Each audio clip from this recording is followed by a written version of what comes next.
another 177 recommendations, which may not require funding, but require legislative and policy changes.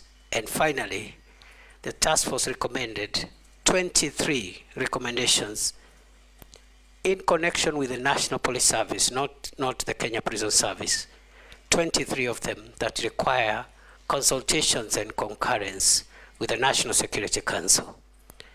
We have, in the period when I have been the Cabinet Secretary for Interior, we have been able to take action on some of the recommendations that did not require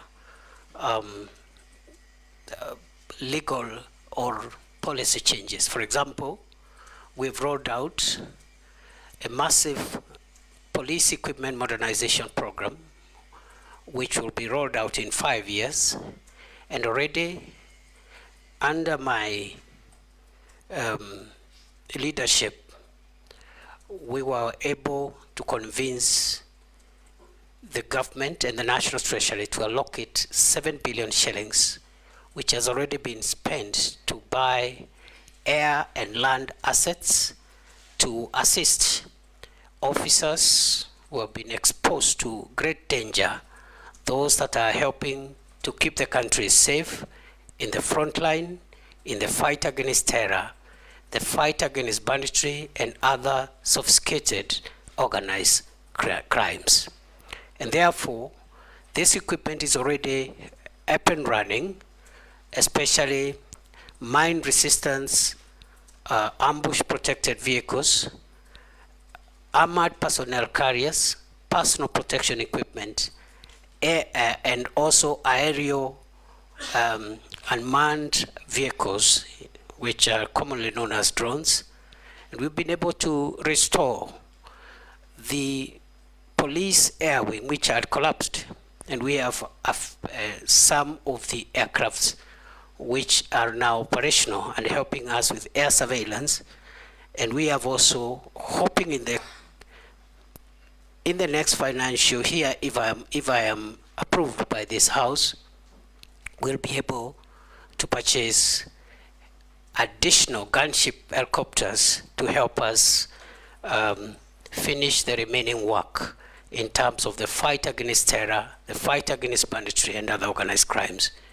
Mr. Speaker, I also need to point out that because of the grave issues around leadership and succession management and career progression in the National Police Service, during my 21 months as the Cabinet Secretary for Interior, we've been able to put in place, operationalize the National Police Leadership Academy, which we opened, His Excellency the President opened in Ngong. And this is the academy that is helping us put together a curriculum that will help us put in place short courses, professional courses to retool, reskill our police officers, especially those that are in leadership, and also provide a fast-track process of identifying, nurturing leadership among our police officers. And therefore, going forward, with the academy now operational, we believe that in the next few years, we're going to inculcate not only fast succession management and career progression program, but also we're going to have a very motivated leadership within our police officers. We have also, of course, taken action around welfare issues. Already the increments for the first increments that were proposed by the task force have already been put in place. We have also, in terms of giving motivation to our officers, also operationalized the National Police Service Hospital, which is supposed to take care of those who are injured in the front line so that they are not exposed to health or even subsequent risks when they visit ordinary hospitals. So by and large, that's what we've done. And finally, on the proposals that require legislative reforms and policy reforms, we have formulated about 6 pieces of legislation which are ready. They are just waiting for stakeholder participation, and then they'll be conveyed to Parliament through Cabinet. And if I can highlight this as I end that response, Mr. Speaker, they include number 1, the National Police Service Amendment Bill 2024, the National Police Service Commission Amendment Bill 2024, the National Forensic Laboratory Services Bill 2024. We have also formulated a bill which will also assist us in the leadership and the command oversight in the National Police Service. I submit. Thank you, Majority Leader. Thank you, Honorable Speaker. My question to the CS nominee relates to just where he stopped on the legal and legislative proposals that he was considering before his exit from the ministry, and more so around the issue of implementation of Article 37 of the Constitution on the right of Kenyans to picket, assemble, demonstrate peaceably. And CS, you have seen in the recent past a lot of confrontations between members of the public and the police. And it's my view that principally why this has been so is because you have failed to designate picketing corners. And Kenyans imagine you can picket anywhere and everywhere, including in some areas that you consider restricted areas. I would want to hear what is it that you would intend to do if you are reappointed and approved by this committee to ensure that there are no more confrontations between members of the public who want to peaceably assemble and picket and the police. 2, there seems to have been a complete breakdown in administrative and security structures in the country. And I say that in view of when you came into office, the Shakahola massacre, where up to now we don't know how many Kenyans lost their lives in Shakahola. We have seen in the recent past Kware here in Nairobi. In a country like ours, how is it possible where you have chiefs, assistant chiefs, nyumba kumi, and all the structures and security and administrative structures that we have, that 20, 40 people can be killed around one small area like Kware, in the full view of the security and administrative structures without government coming to know. And the same thing happened to Shakahola. And I would want to hear what is it that you would intend to do to make sure that there is restoration of administrative and security structures right at the village level to secure our country. Mr. Speaker, sir, it is true there is work that requires to be done to ensure that the people of Kenya enjoy their constitutional right and freedom to assemble, picket, and demonstrate, and present petitions to public authorities, while at the same time maintaining public order and also ensuring the rights of other people. Before I was dismissed on 11th of July, I had actually finalized the draft regulations to the Public Order Act, which will be the statutory instrument to be processed for purposes of giving effect to the enjoyment of that right, not to curtail that right, because a statute cannot curtail a constitutional right, but to give effect to how that right will be exercised. Those draft regulations, when completed, will be able to help the police do a number of things. Number one, obligate the police to escort protesters and provide security for them, but also to ensure protesters don't run amok and overrun members of the public who are not protesting. Number three, it will require those protesting to notify the police and tell and also give the number of protesters so that the appropriate arrangements are made. It will also obligate public institutions in all arms of government, all public institutions, to designate an area within their premises or within the vicinity of their premises where a group of protesters who want to present petitions can stand, demonstrate, and present petitions to that public office or that public institution. Those regulations also will of course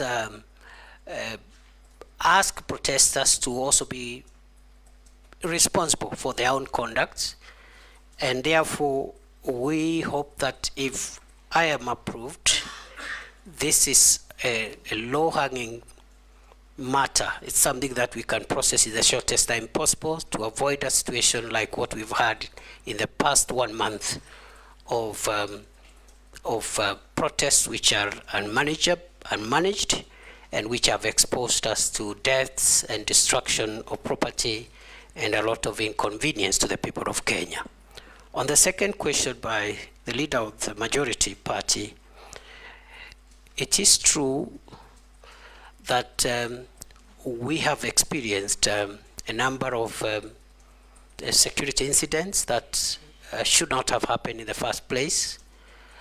And let me say that first and foremost, the Shakahola incident didn't happen when it became public. It happened over quite a number of years, and it's an indictment actually on our ability as a country to be able to prevent some of these sophisticated crimes from hurting our people. I am on record to having apologized on behalf of previous and the present administration for that breach, because the radicalization and the criminal activity around Shakahola began in 2019-2020.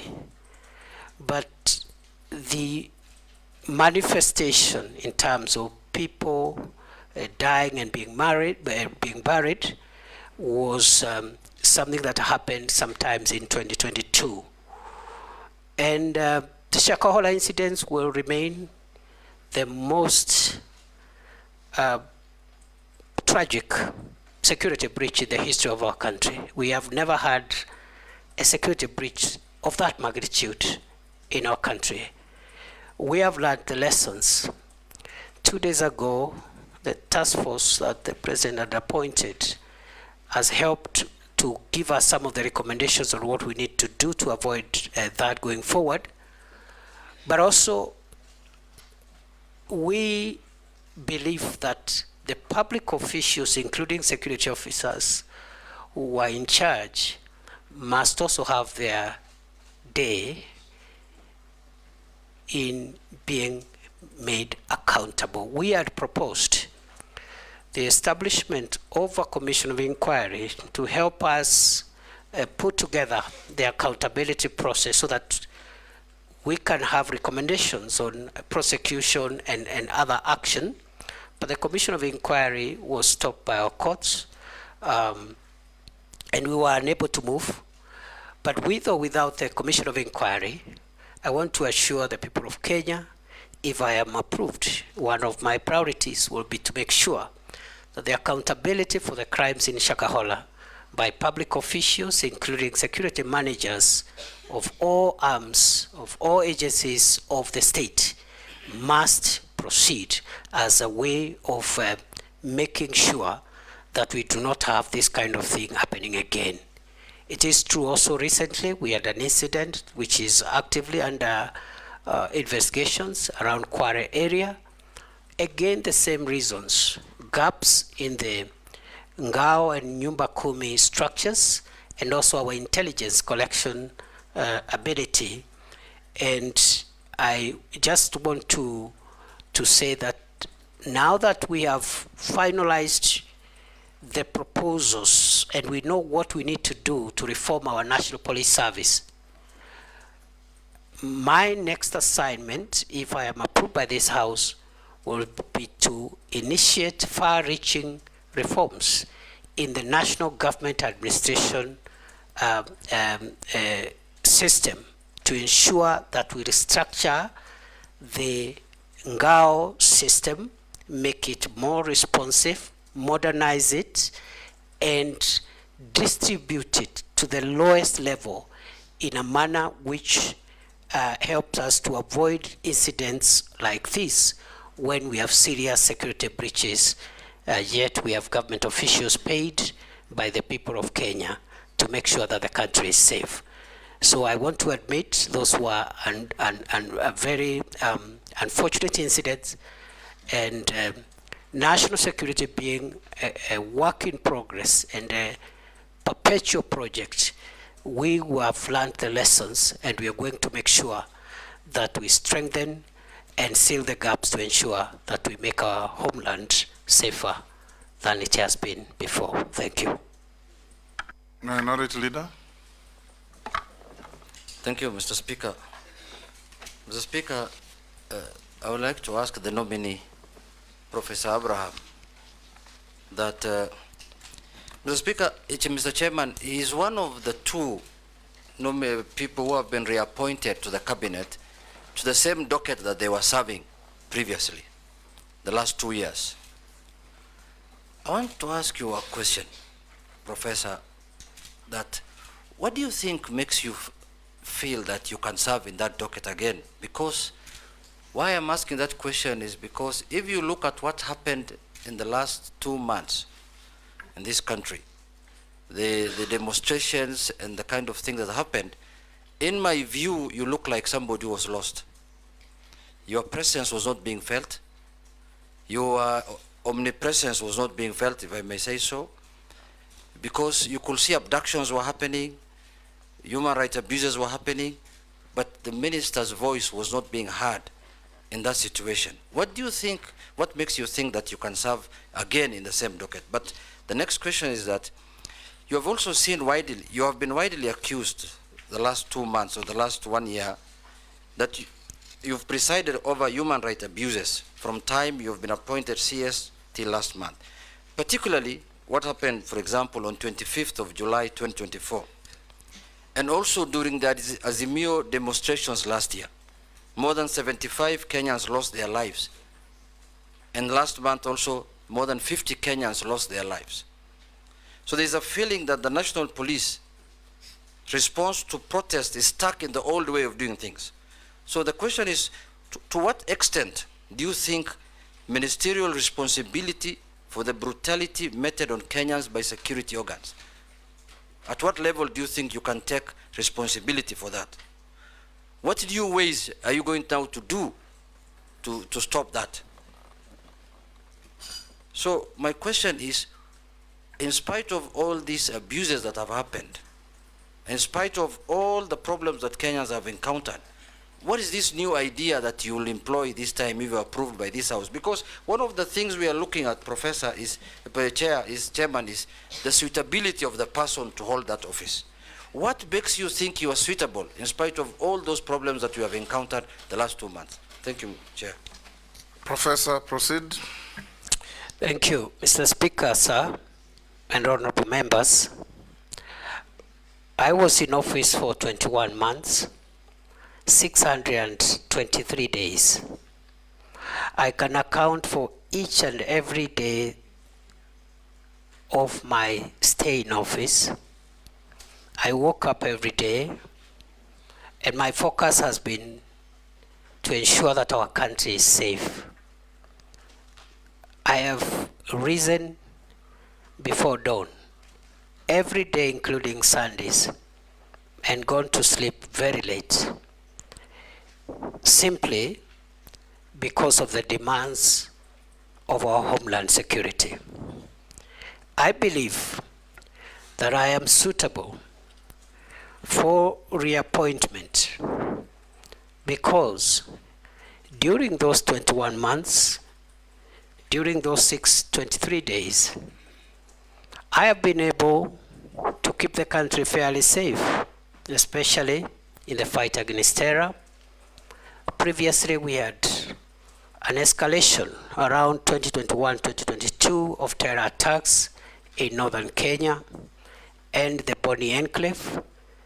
And in the past 2 years, approximately, we've had stability in northern Kenya and Lamu. I believe I am suitable, Honorable Speaker, because the crime of banditry has been reduced significantly, in my estimation, by more than 75%, even if pockets of insecurity continue to be experienced. And we do know where the gaps are and what needs to be done to even bring this problem to a complete end. Mr. Speaker, I have visited all the 47 counties, some of the counties numerous times.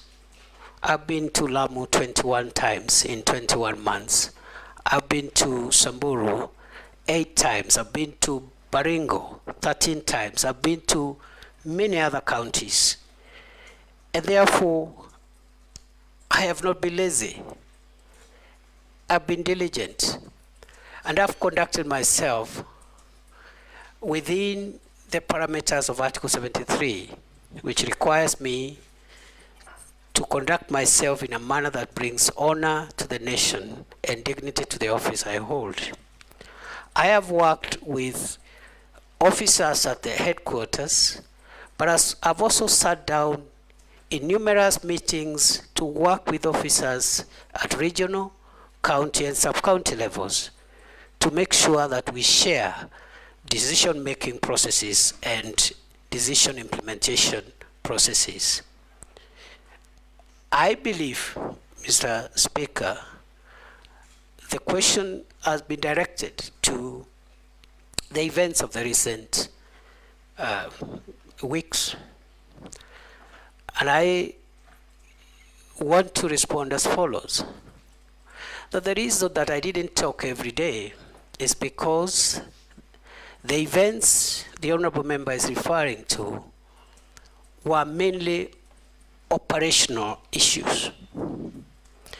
The work of the Minister, the Cabinet Secretary for Interior, as envisaged in Article 245 of the Constitution, is to give the organs of national security that fall under that ministry policy direction and policy guidance, and in particular because we are talking about the police. Mr. Speaker, the police is under independent command, Article 245, paragraph 2. There are only 2 people who can give the Inspector General of Police directives. First, the Cabinet Secretary for Interior, but only on policy issues. Number 2, the the Director of Public Prosecutions in matters in investigations of criminal activities. Other than that, operational matters are handled by the command of the National Police Service, and therefore the Minister doesn't give operational directives. We have communicated the policy during my time in office, the policy of the Kenya Kwanza administration on policing, which includes zero tolerance on extrajudicial killings, zero tolerance on abuse of human rights, and restraints in the use of force. Limited only, the use of force being limited only to cases contemplated in the Constitution and the National Police Service Act and the schedule thereto, in the defense of life of the officer or the life of the people of Kenya. Therefore, it is unfortunate that during a recent protest, we witnessed the death of 42 Kenyans. We also had injuries, 486 civilians and 385 police officers were injured. We had about 1,387 arrests. We had 54 police cars destroyed and 110 motor vehicles belonging to the people of Kenya also destroyed in those protests. And therefore, I want to submit as follows: that the operational responsibility of policing lies with the command of the National Police Service. It is my estimation that on a broader scale of things, generally, the police tried their best to protect the country against mobs of criminals, arsonists, and other dangerous people, including those who visited Parliament and wanted to kill parliamentarians and other people. The police did their best. And in the event, as it is possible, that any officer went beyond what is allowed in terms of the use of force, it is now the work of the Independent Police Oversight Authority and other accountability agencies to help the country to bring to closure the issue of justice for excess use of force. I want to submit as follows, Mr. Speaker, that even beyond the police having independent operational command, the issue of the use of firearms by a police officer is individual. If you read the National Police Service Act and the Schedule 6 to that Act, every police officer has individual responsibility on how they use firearms. You cannot, the Inspector General of Police will not be there to tell the police, the officer, shoot this one, don't shoot this one. There will be an operational order that will generally guide the police officer. So the accountability of the IG will be on the operational order, which is publicly available, whether that operational order met the constitutional threshold, but the use of force by individual officers is an individual responsibility issue. Other than that, I commend generally those officers who tried their best in very difficult circumstances to help the country come to terms with what happened, and hope and will see to it, if I am reappointed, that the accountability for those who violated the law is pursued conclusively. I submit.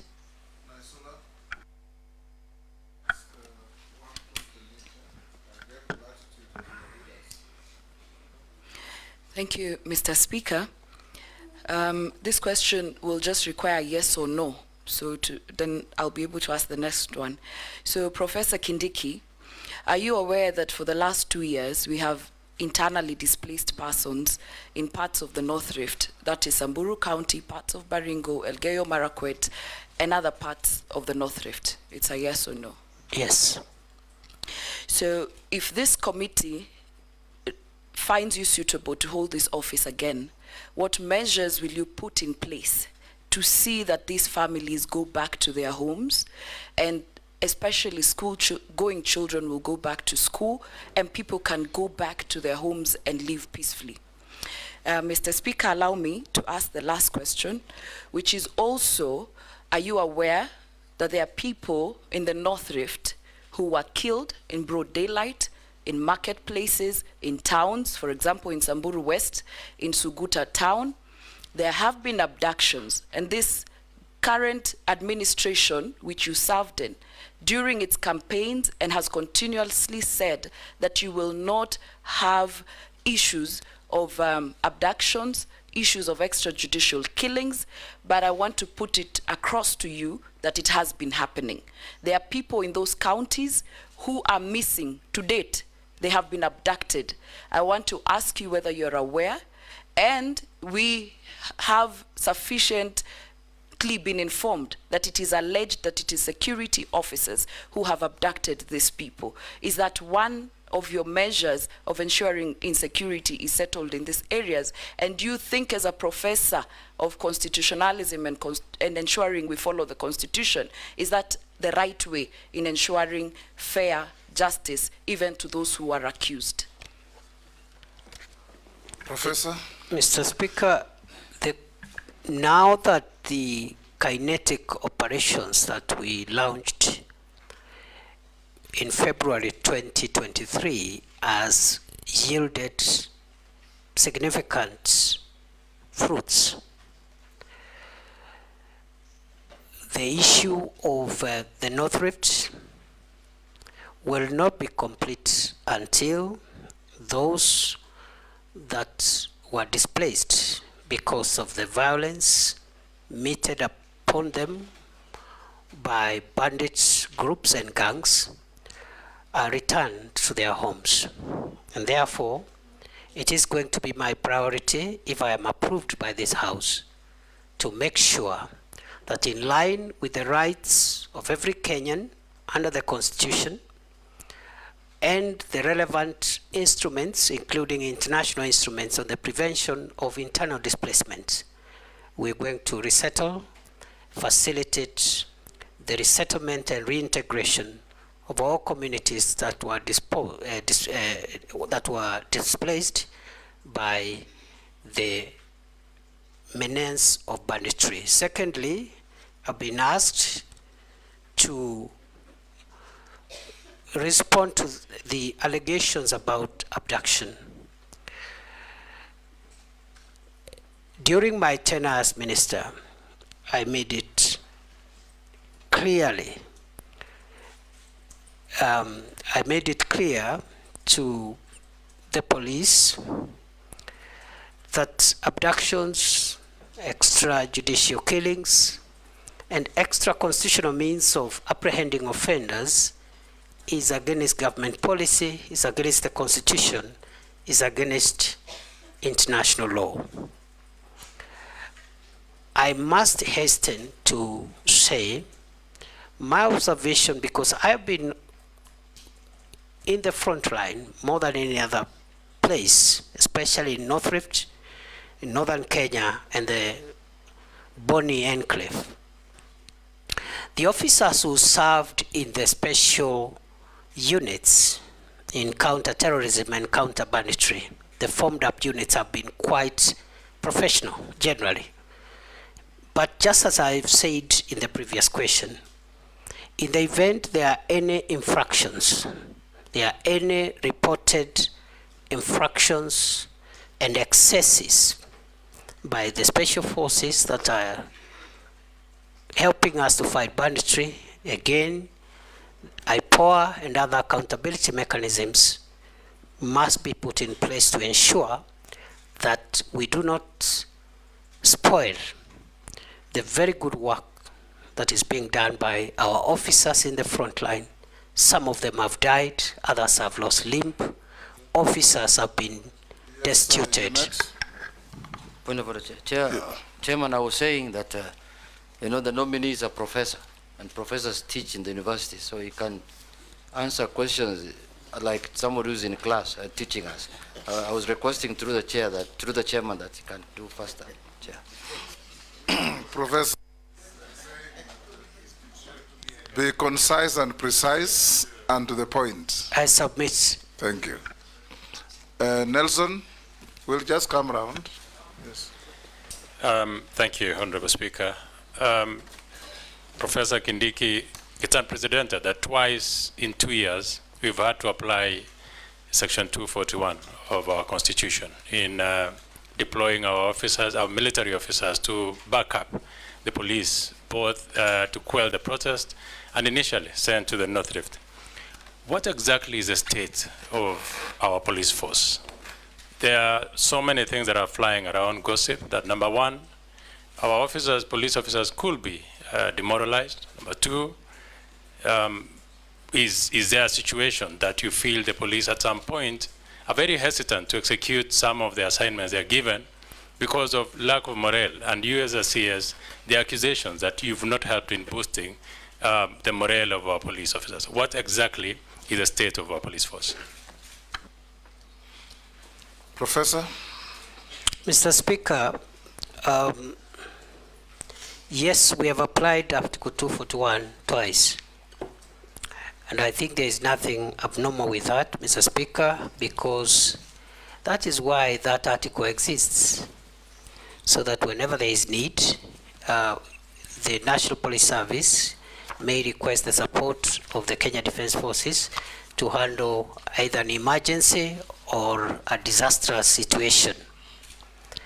On the case of the North Rift, it was important to get the support of the KDF because at that time the National Police Air Wing had collapsed. Right now it's operational. We didn't have air assets. We didn't have adequate long-range unmanned aerial vehicles, and therefore we needed the support of the military. But the effort in North Rift is police-led. In fact, the military has been supportive in the peripheries, police-led. Even in terms of numbers, we have 4,500 police officers against less than 1,000 KDF officers. With regard to the recent emergency we had, again, what we had on 25th of June was unprecedented. And our calling of the KDF was simply to put them on standby should they be needed. And you've seen they have not been needed. But it was a precaution because the criminals who wanted to burn Parliament were also threatening to burn State House and other critical installations.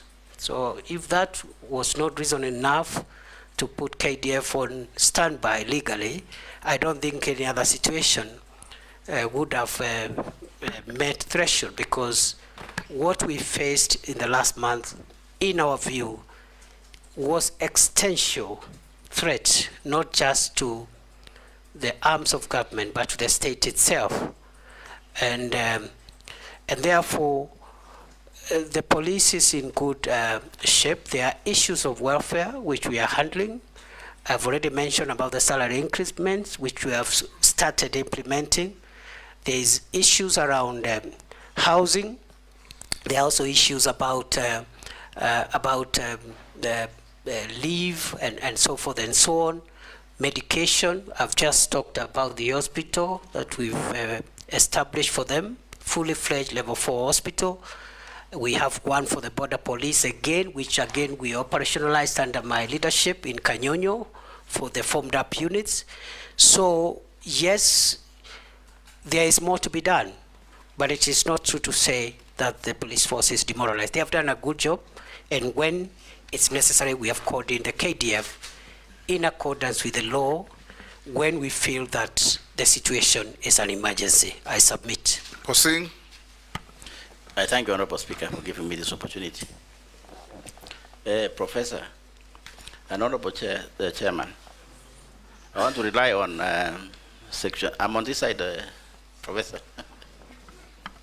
I want to rely on Section 6 and Section 7 of the Act in terms of suitability of the candidate the position he has been nominated. And in this respect, Honorable Speaker, I want to take the Minister in terms of suitability on his credibility in terms of respecting what he says, in terms of implementing what he says. Because this is the second time he's been given a chance. Speaker, I want also the nominee to know that absence of war is not necessarily peace. Whatever is happening in the North Rift, Honorable Speaker, there is relative peace. There's no war, but it might not necessarily mean peace. What am I saying, Honorable Speaker? The candidate, as an example, the candidate came to the North Rift. We had engagement as leaders of the North Rift, and specifically West Pokot County, as an example of the entire country. I don't know what happened, so what the minister did in the other places, but possibly maybe he did what he did in West Pokot, which is we agreed on a number of issues, Honorable Speaker, in terms of strategies of bringing peace, including establishment of sub-locations or bringing even the security near to the people so that we avoid the Shakahola things and so on. And the minister agreed with the Honorable Speaker with us in West Pokot. And we also agreed to put security in strategic areas. It might happen in other parts of the country. The minister agreed. And Speaker, nothing happened. Nothing has happened so far. Now, if Parliament sees it fit and approves the minister again for this position, what's going to happen? What is the minister going to do different, Honorable Speaker, to gain credibility among people, among Kenyans themselves, who might feel that the minister lied to them? And finally, Speaker, take home for the minister. This idea of giving police accounting, as an accounting, or to manage their own money as an accounting officer, I want the minister to take home in terms of the security, the strategic security of this country. What does that mean in terms of security of this country? Going into the future, there are critics, Honorable Speaker, that say, how do you give the police the gun and you also give them the money? What's going to happen? It might pose a serious security in this country going forward, maybe many years in the future. I thank you, Honorable Speaker. Professor. Thank you, Mr. Speaker. Mr. Speaker, it is true that... Those are just two simple questions. Did you honor what you did and said in Pokot? And is the police fund tenable? Very simple. Mr. Speaker, it is true that some of the things that I promised have not been realized, especially the issue of operationalization of new administrative units.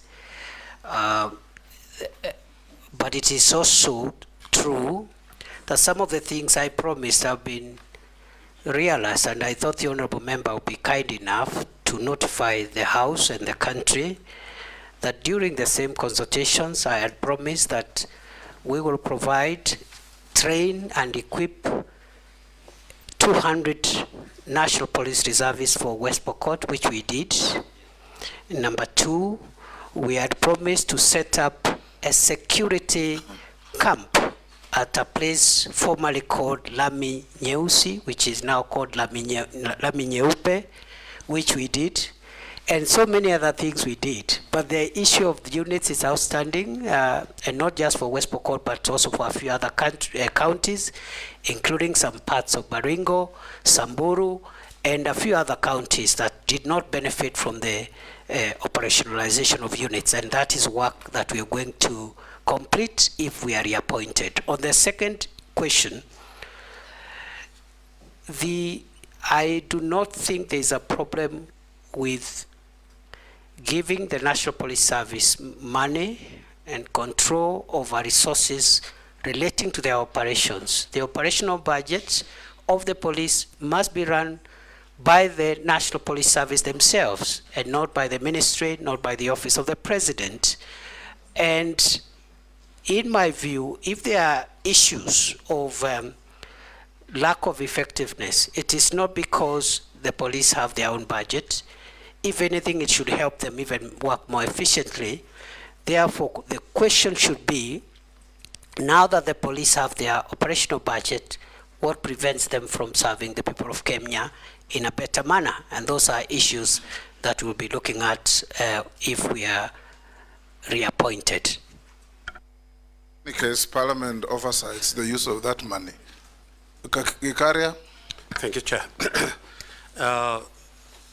Professor Kindiki, in the recent past in this demonstration, two young men, Michael Kihunga Nyagodie and another young man called Kevin Maganga, were shot dead in Nakuru. The family has been trying to get some information from IPOA. It is alleged that the IPOA is not receiving required information from the police service. This has posed a great challenge to IPOA executing its oversight mandate. If approved for this appointment, Honorable Kindiki, what steps will you take to ensure that the two institutions work seamlessly for the benefit of Kenyans? And secondly, how will you strengthen IPOA so as to execute its mandate? Second, the Honorable Chair, is about urban criminal gang activities. In the urban areas, particularly in Nakuru, a criminal gang called Confirm, which by what the citizens claim has brought about 5 deaths in every month and hundreds of injuries. Maybe if you're approved and confirmed, what are the steps that you will take to reduce the increase of criminal activities in urban areas, and particularly in Nakuru, specifically the confirmed criminal gang? Thank you, Chair. Professor. Mr. Speaker, on the first issue, the relationship between IPOA and the National Police Service is an ongoing conversation, and it's not unusual. It happens all over the world that the police and the bodies oversight them have normal institutional tensions. We have, during our tenure in office, we have encouraged these institutions to work together because each one of them is playing an important role. It is the same problem we had between the police service and the Police Service Commission, and we did a lot of work and around that, and were able to get a win-win situation where the commission and the police service are working together. So we'll apply the same methods if we are reappointed to make sure that IPOA gets the support it requires from the NPS.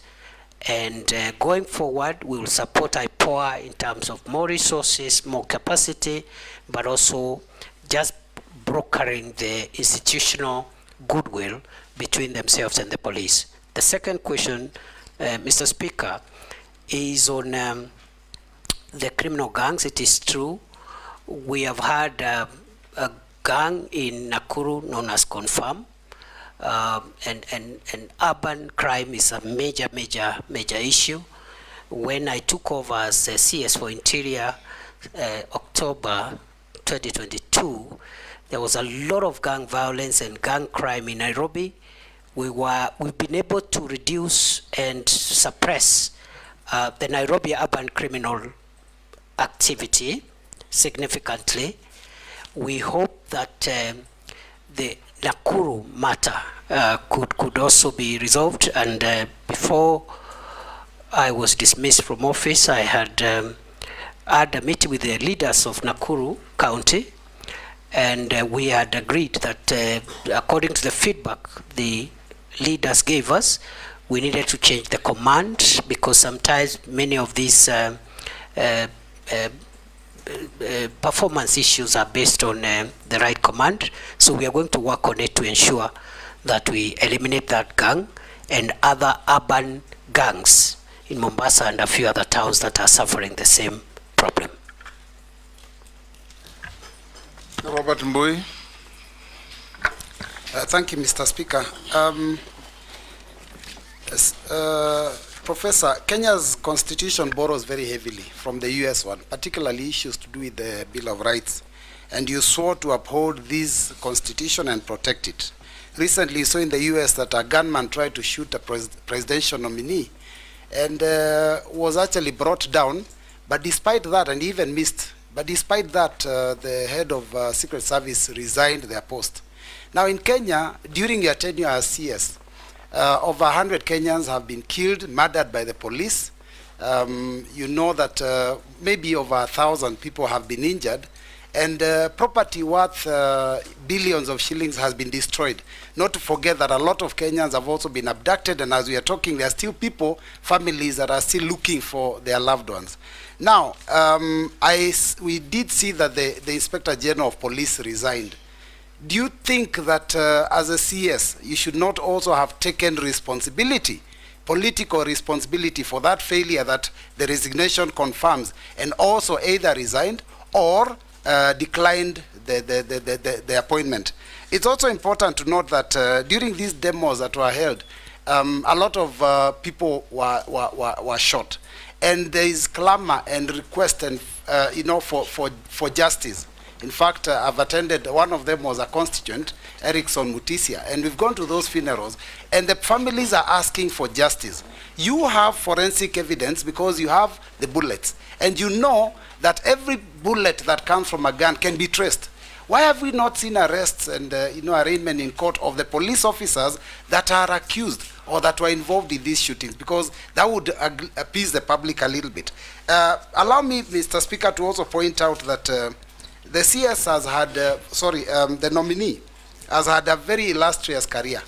And, PhD, you've done consultancy all over. And when you are here for the approval hearings in 2022, after all those many years of working, your wealth was at 544 million. Now, 2 years later, your wealth now is at 694 million. That is a whopping 150 million shillings more. Maybe you could explain to us, is this increase probably related to the office that you hold? It would be important for us to know. And finally, Mr. Speaker, too many questions, Robert. Mr. Speaker, just one last one, because we are doing very well with time, Mr. Speaker. Just one last one, which is because I'm just picking out some of the things that some of the members have said on the matters of insecurity and criminal gangs, Mr. Speaker, that have been out there mugging our people. There's burglaries, in the North Rift, there are all these issues of cattle rustling and all that, which you have admitted there are issues. Now, my question is, when you know that we have such insecurity in the country, what was the logic behind making a decision to send 1,000 police officers to go and secure Haiti when Kenya has a problem? Thank you, Mr. Speaker. Professor. Mr. Speaker, those are three questions. The first one, the Honorable Boy asked about whether I should have resigned. The example the member gave about US, where the candidate for presidency was nearly killed, raises a number of issues. One, he says the person who attempted that was killed.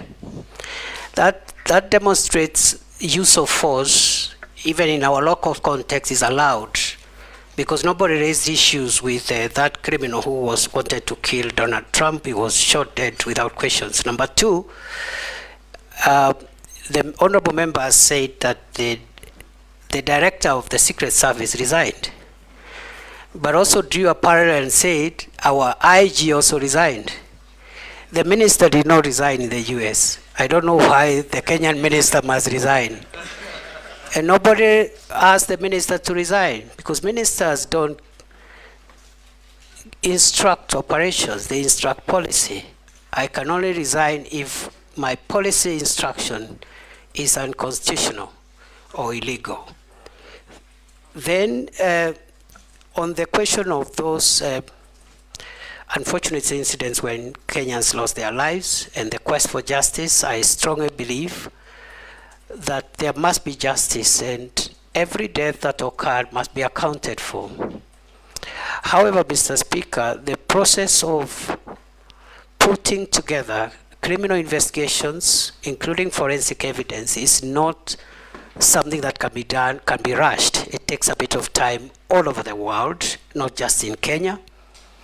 I believe IPOA should help the country to get closure, and I have promised, if I am reappointed, I'll encourage the collaboration and support and goodwill between IPOA and the police in terms of providing information so that justice is served.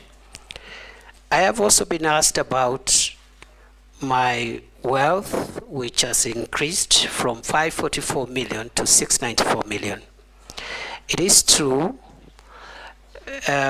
because, first, let me start by saying that I have not benefited from any improper business. I have not done any business with government. Let's start from there. I have not applied for any tender by myself, by proxy, by relative, or by anybody. Mr. Speaker, before I was appointed, my wealth was at 544 million. I said at that time, which I still do now, that I have run a business, which today I do not participate in that business. I don't practice law, but my law firm is alive and working, and much of that revenue has actually come through the revenue from my law firm, which is still active but being managed by other people. I think all my salary and allowances have been spent in paying bills.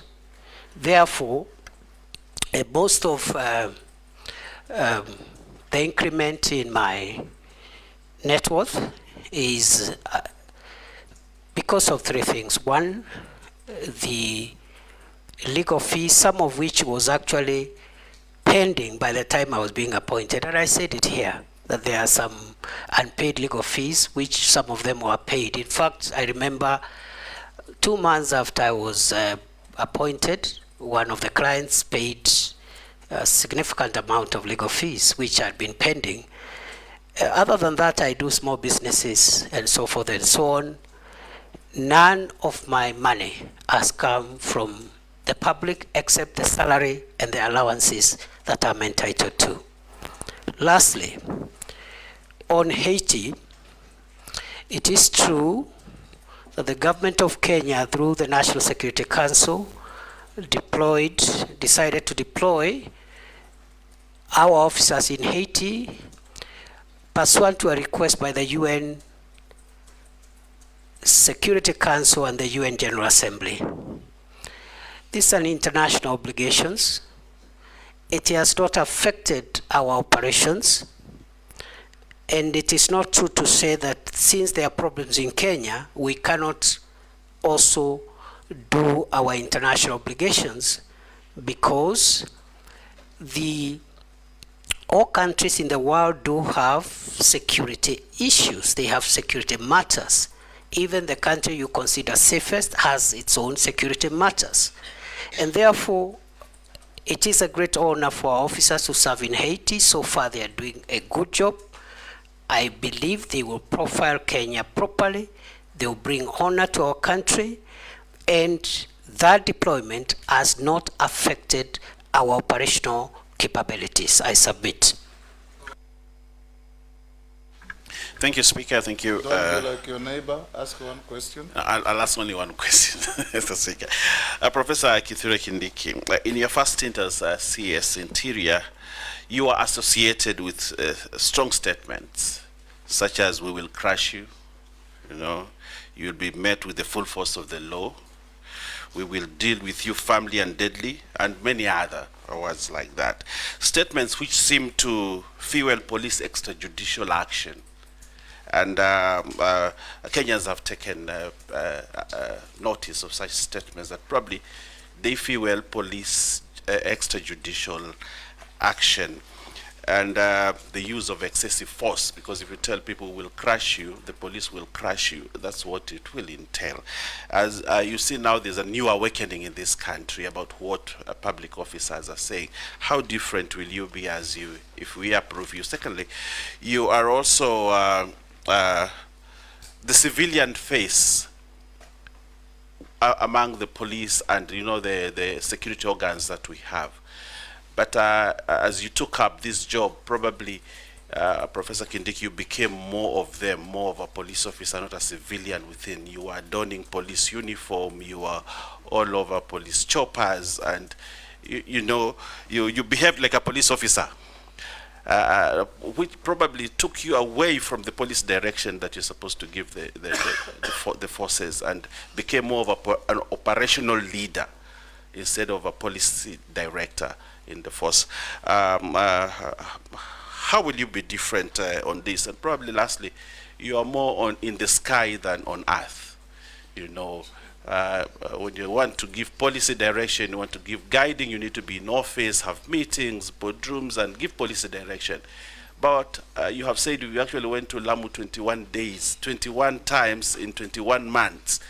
And probably in the operation field more than where you are required to give you know, operational or to give policy guidance and direction. And that's why the police force and the administration, national government administration, is not properly coordinated. How different will you be as when we approve you as CS? I thank you. Professor? Mr. Speaker, thank you.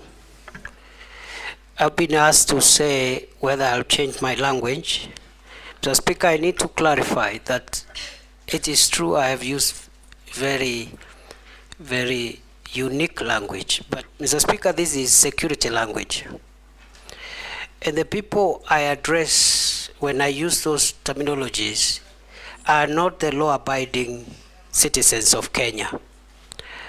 The people I address with that difficult terminology or unique terminology are terrorists, bandits, organized criminals.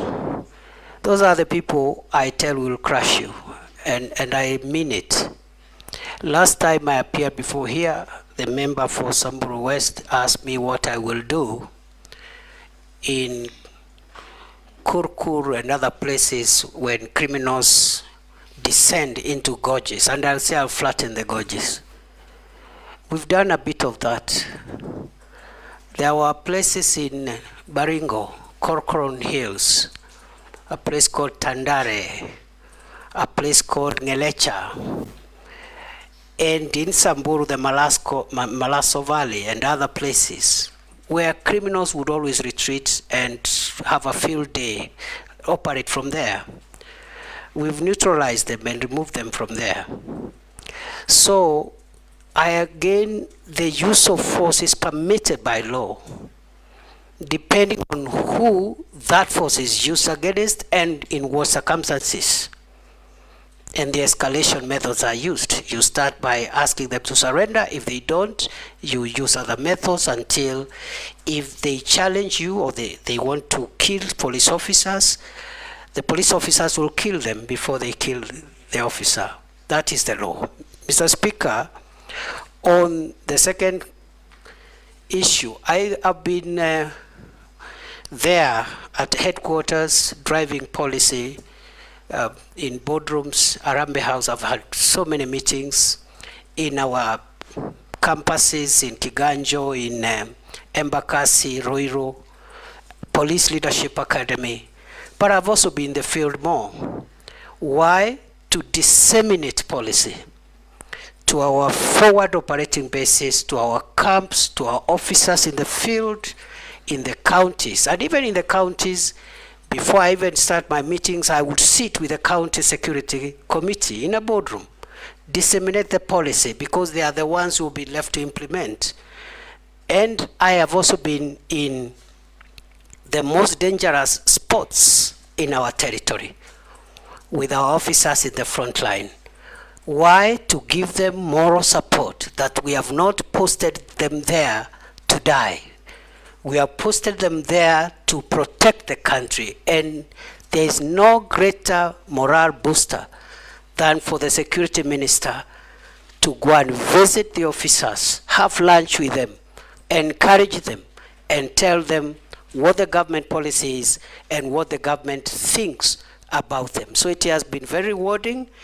I will be back in the normal manner, but I will of course balance between my headquarters work and also the field work. Lastly, I've been asked to land.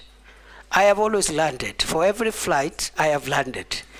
And finally, on the issue of uniform, what I wear is tactical attire. because there are some things which protective clothing that you need tactical wear to be able to have protective clothing and protective facilities because you're in a dangerous situation. I don't wear that on the streets of Nairobi. And also, I have been in not just police helicopters, but military helicopters, because the law provides that the security minister be facilitated when he is in dangerous situations. The Minister for Interior, the Minister for Defense must be facilitated because the nature of our work is we are exposed to risk and danger by virtue of office. Otherwise, I do not fancy it's only that it's all in a day's job. Murugara. Thank you very much, Mr. Speaker. On a CS nominee, let me take you away from the police officers, the bandits, and all these other insecurity matters you're dealing with, back to national government administration. I recollect very well that when you were here, we actually questioned you on it lastly during the vetting, and emphasized that the nerve center of the national government administration is in the villages. That we do have very serious workers in the villages who possibly are not recognized by the national government, but who play a key role in the service and security provision and everything else, so that we can avert incidents like the Shakahola and the quarry incidents we've talked about. Here I'm talking about the village elders and the Nyumba Kumi workers, whom you use extensively 24 hours every day, every month, and every year, and in a form of service which is very similar to servitude or some form of modern day slavery. These people are not remunerated. Your response that time was that a policy was going to be put in place immediately, and that they would actually start getting a form of remuneration. The question I have to you is, how far has that gone, and when should these people expect their paycheck? Whether check, whether M-Pesa, whether whatever is going to be, when should they expect to be paid?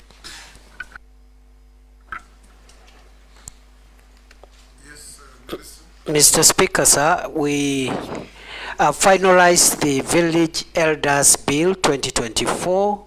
It is one of the 12 pieces of legislation that are awaiting cabinet approval for transmission to Parliament, and therefore that matter will be sorted out in the shortest time possible. I submit.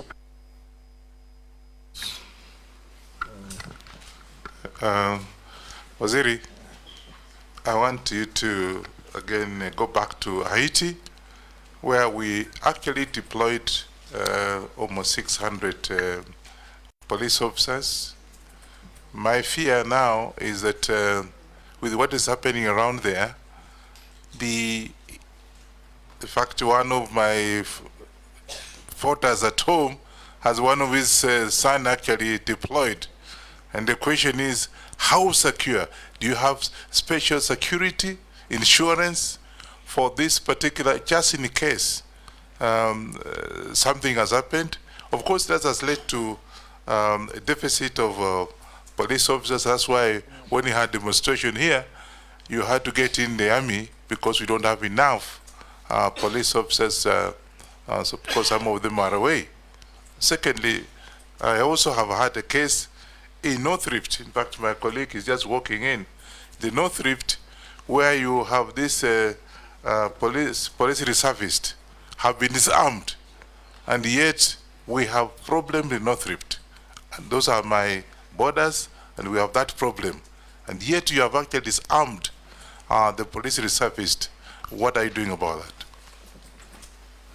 Professor will take Daud, note the questions. Thank you, Mr. Speaker. The CS nominee, you have promised regarding passports a couple of times, and you know passports are the most important. you initially said within a day, within a week, within 2 weeks, but apparently the passport issue has not been sorted out. The other issue is regarding the IDs. Your department has rolled out that IDs will be 10 years, whereas we have known all along IDs did not have an expiry date. What informed the decision for that one? Because now we've got Maisha number, which has been already declared unconstitutional. But what was the point of launching Maisha number when we had a Huduma number which did not work? So now, first was we've got the original ID, now Huduma number, now Maisha number. So aren't we confusing everything? Can't we have just one, the ID to be upgraded instead of all those, and data protection? Thank you, Mr. Speaker. Professor, you can answer those from Ferdinand and Rahim. Mr. Speaker, with regard to the question by the member for Kwanza, Haiti is a United Nations mission. Therefore, our officers are covered, insured, paid for by the United Nations, and therefore there is no cause of alarm. But it's also good to report good progress so far, because the officers, they have been able to get part of the critical infrastructure, the port, the airport, the main police station have been recovered, and the hospital have been recovered from the gangs. And some of the gang leaders who were taunting us before have even signed for peace and are willing to engage. So they are doing a good job. We are praying for them. We hope there will be no untoward incidents. With regard to the second issue from the member for Kwanza, it is true we disarmed 400 National Police reservists who were serving in Trans Nzoia. And there was a reason, because the NPRs were being misused. Number two, Trans Nzoia is fairly peaceful, except along the border, small issues. So we will be vetting and returning on a needs basis a smaller number of NPRs, but the number of 400 NPRs in Trans Nzoia was disproportionate with the challenge that we have in that county compared to other counties that are a little more needy. Then finally, the member for Imenti North asked about passports. When I assumed office, passport was a crisis like no other. Kenyans were waiting for a year, 6 months, 3 months, 8 months. They were bribing. They had to bribe to get passports. We had no printers, and so forth and so on. Today, we have not only paid the pending bills to the suppliers, we have enough printing equipment for personalization of passports.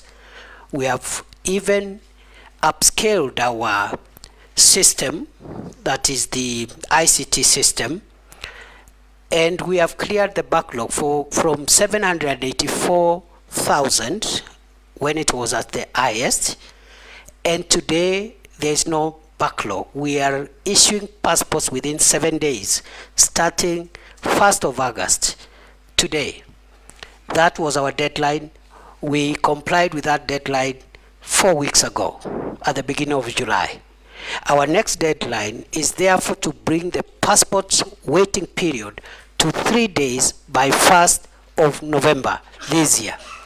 And we are on course. I am very happy. This is one area where we've made a lot of progress.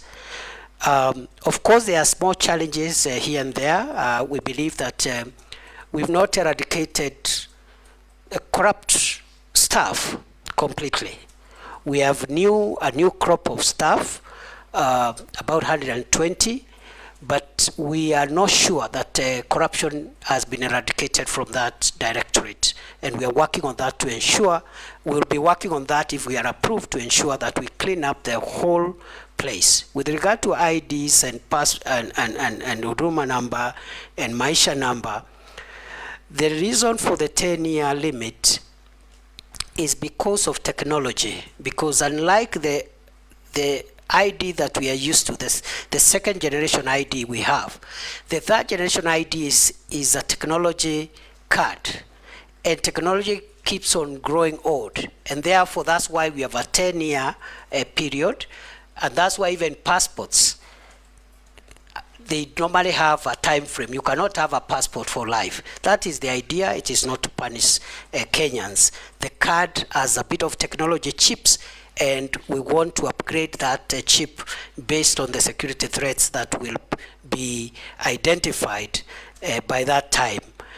The Maisha number issue is before court. We hope we will vacate the orders that were issued 2 days ago, because the problem we are having with delays with issuance of IDs is because of court orders. Last year, between November and March this year, there was a court injunction against us issuing IDs, which brought a huge backlog of almost 600,000. We cleared that backlog. We were actually left with 92,000 with those in the waiting list. And then another court injunction was issued again 2 days ago. We hope we'll be vacating it by Friday, hopefully, so that we can be able to move on with issuing IDs to the people of Kenya. I submit.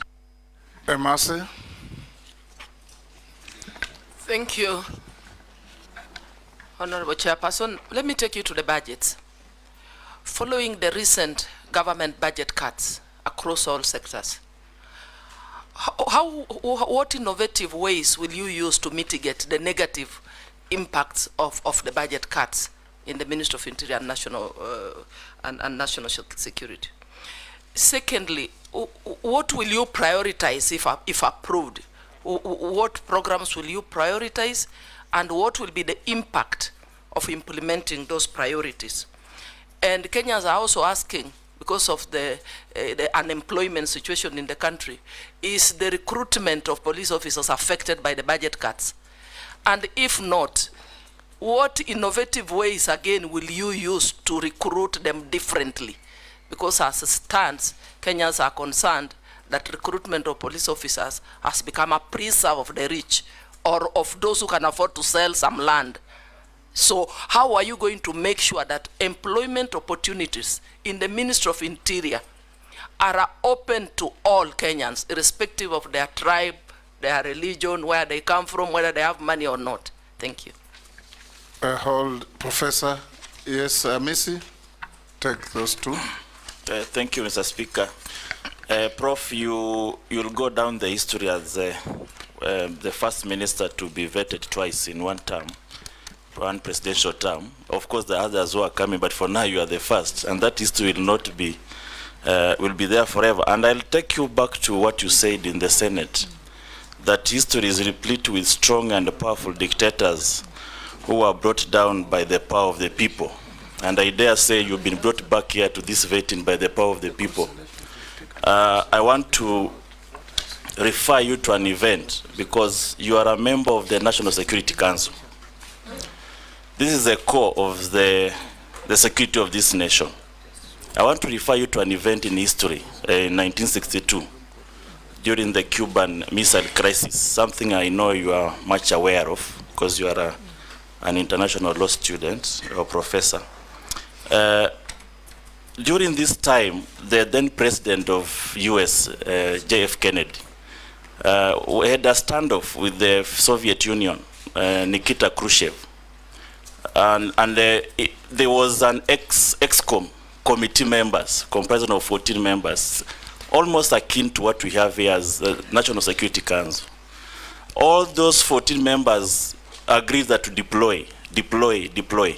It took J.F. Kennedy brother's advice to do otherwise. I'm not asking you to be consulting your brother, but if it were not for the brother's advice, then we could have experienced the first nuclear war to the destruction of the world. Now, I look at the events that have happened here as a result of either good or bad decision of the National Security Council. And just like somebody said, that there is always an inclination towards consensus, even if a decision is bad, that the committee of people could easily incline towards psychological consensus to the destruction or to the results of a bad decision. Does National Security Council of this republic also suffer from groupthink? Groupthink in a way that there is no devil's advocate to give an alternative decision making that can save the country. Then, Speaker, if you may allow me the last, very brief. You've tried to explain the donning of the uniform, the police uniform. What surprises me, Prof, is that you give instructions to police, you give press conferences, you are adorned in the uniform of the police. But when it comes to the crimes committed against humanity by the police, that's where you say the police are independent. How independent is your uniform? Professor. Thank you, Mr. Speaker. Mr. Speaker, with regard to the budget cuts, we will prioritize what we consider the 5 biggest national security threats in our programming. And those are the threats of terror, organized crime, drugs, the need for drug controlling and narcotic drugs, the fight against climate change, and also extremism in its various forms, religious, political, or whatever extremism, because extreme behavior can annihilate the nation.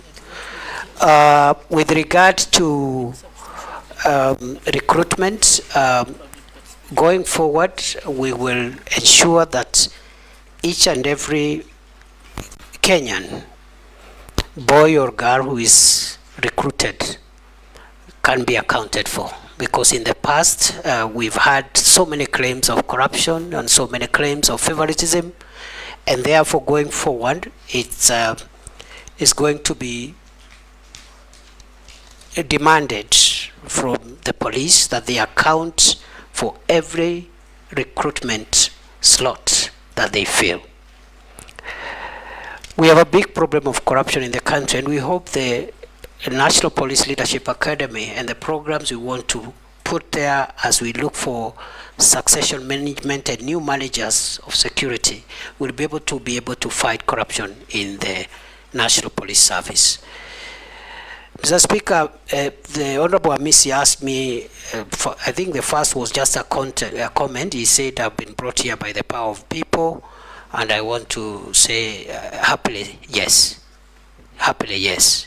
With regard to the second, and I say happily because it's important for public officials to be put under scrutiny and be measured using the highest possible threshold. So I have no issues, I have no problem. Even if I'm brought here 20 times, I will happily come up and try and explain myself to the people of Kenya and to the representatives of the people of Kenya.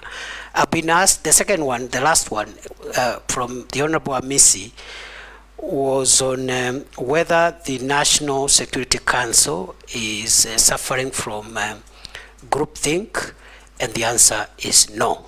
I submit. Mukami?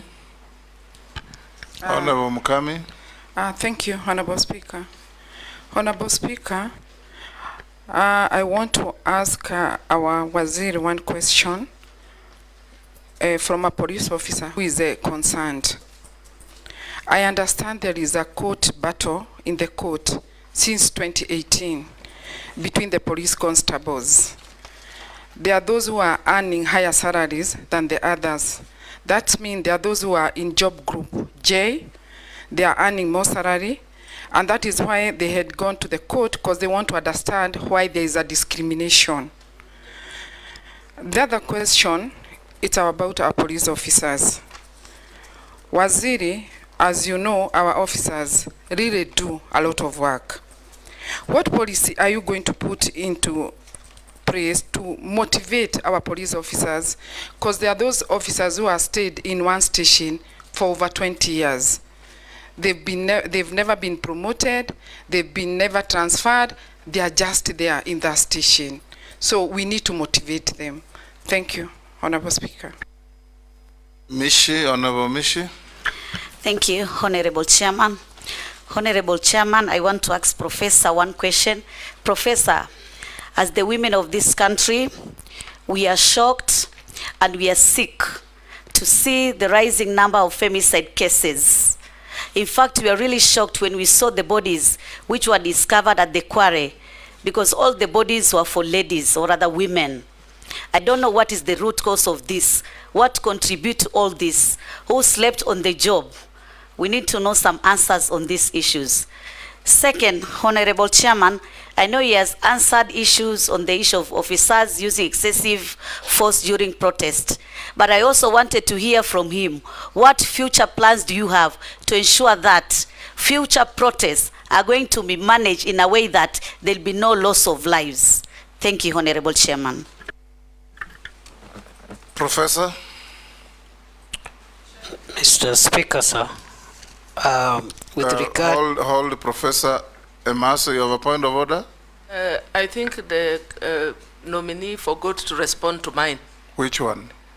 It was on the budget and the issue of recruitment. He did. I think I can respond together. He did. Okay. He did, very clearly.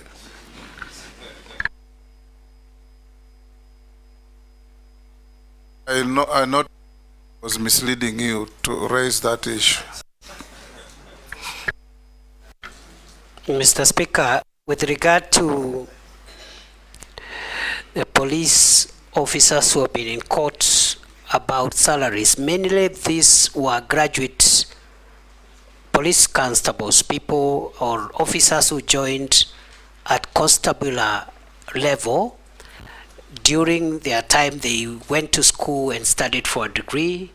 They have been arguing that they need to be taken straight to inspectorate. And there has been a long court battle. As soon as that court matter is settled by the apex court, we'll implement whatever decision will come from our judiciary.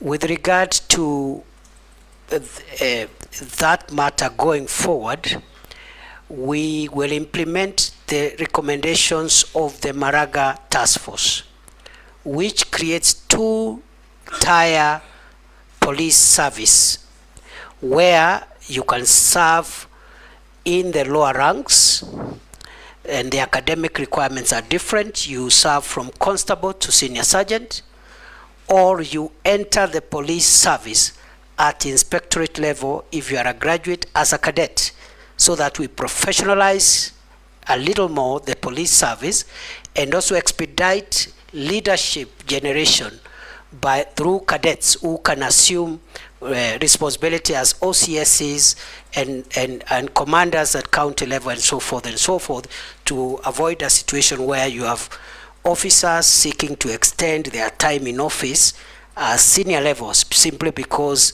of a lack of generation of younger commanders. With regard to the motivation, we are working with the National Police Service Commission, and if I am approved, I will proceed with this discussion to provide a clearer policy on promotions, transfers, and some form of reward system which will help motivate our officers.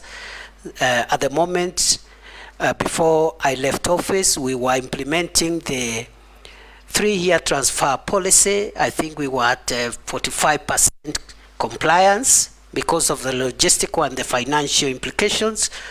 If I am reappointed, if I am approved by this House, I will complete that 3-year transfer policy to make sure that it happens. And also we will have a fast track promotion arrangement for officers who do very well. For example, if you are county police commander, you help in reducing crime, you help in fighting femicide, you help in fighting you have certain targets which you meet. You should be promoted faster than somebody else who is in the same level but their performance indicators are in the negative. Finally, I've been asked 2 questions by the Honorable Mishimboko. The first one is on femicide. It is true, the cases of femicide we are seeing are worrying for the country, and it's also true we have critical gaps, especially at the lower levels of our policing and security apparatus, both the National Intelligence Service, the National Police Service, and also Ngao.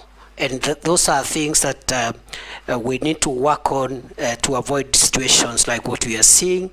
The incident that happened in Kware is quite devastating, quite a grave breach of the security of our women, and it's something that I'm taking with all seriousness. Finally, what plans will I have if I am approved by this House to ensure that we do not have loss of life when citizens exercise their right under Article 37?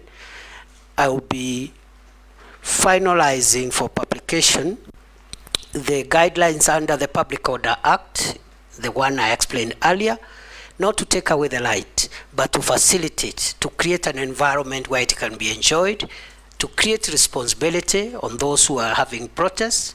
Because if you say you have a protest to Parliament, for example, and the designated area for protests can only accommodate 1,000 protesters, you cannot say, I want 2 million protesters outside Parliament, because it's not feasible. So we'll have to give those guidelines so that as Kenyans can enjoy these rights while respecting the rights of others in accordance with the Constitution. I submit. Sharia. Thank you, Chairman. CS nominee, in the court of public opinion and in some independent surveys done in this country, the Ministry of Interior and National Administration